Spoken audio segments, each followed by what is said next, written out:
just quickly before we go, interesting poll came out about Republican voters in the United States that they want somebody who reflects their values more than someone who can win.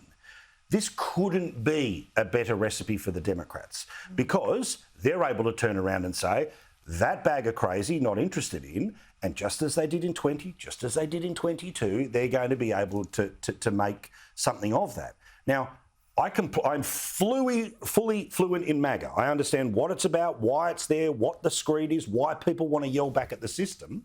But what's the point of just having somebody who's going to lose as opposed to somebody who can get there and do what you want them to do, Stephen? Because this is the Corbyn problem for Labor in the UK, and if that's where the Republicans is the eternal problem, political party memberships. Yeah, and let's call MAGA not a membership, but a fact. they tend to be more ideological, but the broad electorate is not. Yeah, 100%. And that tension that you always have, no matter which country you're in, between needing to be electable to the majority as opposed to just really popular with your core base.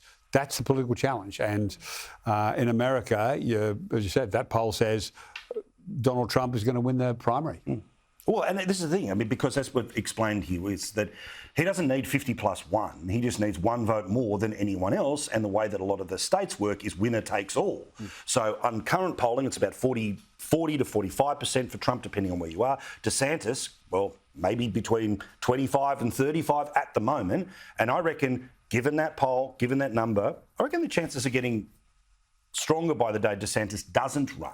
I'll talk about that with Megyn Kelly in a second. But Sophie, again, this is the problem for politics of the centre-right and others, right?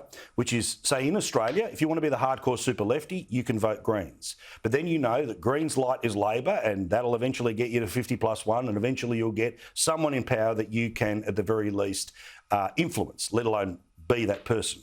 But if you are the 35% that wants to change the world and you can't convince 15% of people to join you, guess what happens? You end up on the fringe forever.